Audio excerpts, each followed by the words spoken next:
Let's start with the tried and true. We're going to go in with some cinnamon graham crackers. I absolutely love these things, whether they're the honey kind or the cinnamon kind.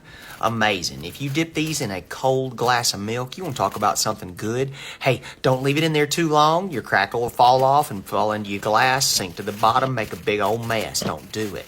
But now using it for a graham cracker crust is perfect. We're going to put those all around our 9x13 pan. We've already greased it with a little bit of Pam cooking spray. And we're about to fill this with some absolute unreal delicious. So stick around. We're about ready to mix it up.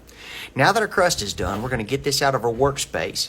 And we're going to start with a box of yellow cake mix. Just put that right inside the mixing bowl, okay? Great. Now we're going to add a stick of butter. That's going to be 8 tablespoons or half a cup. Just go ahead and unwrap that. We brought this to room temperature to make sure that it blends really easily in with our dry ingredients. Perfect. Put that right down inside. Next, we're going to be doing our milk. Okay, going to add a 1/4 cup of milk into this beautiful concoction.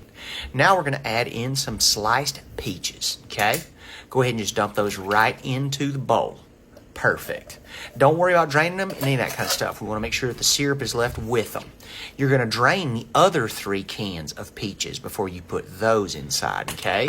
So that way we've got the juice of 1 can in here, as well as that 1/4 cup of milk and 3 other cans of peaches. So total of 4 cans of peaches, only 1 can of juice, a stick of butter, and an entire box of yellow cake mix.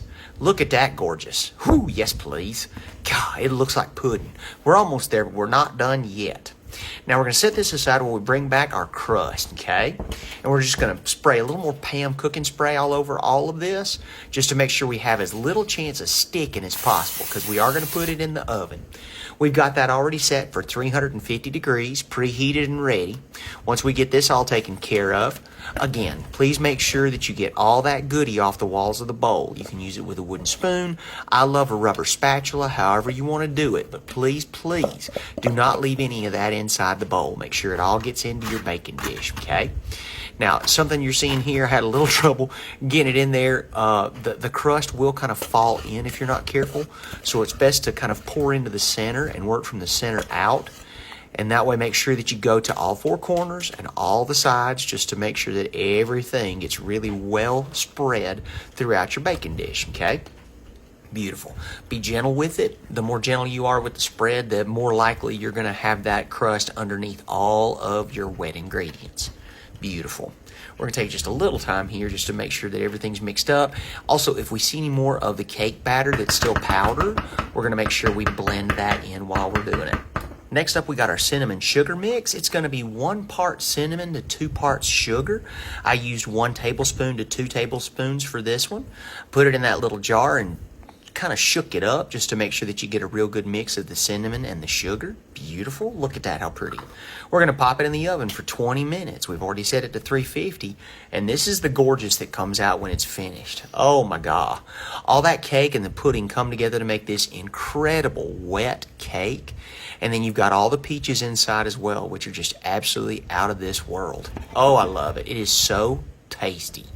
So please let it sit for about 10 to 15 minutes just to make sure that all of your ingredients set very well. You don't want to cut into it while it's too hot, because that'll just make a whole runny mess.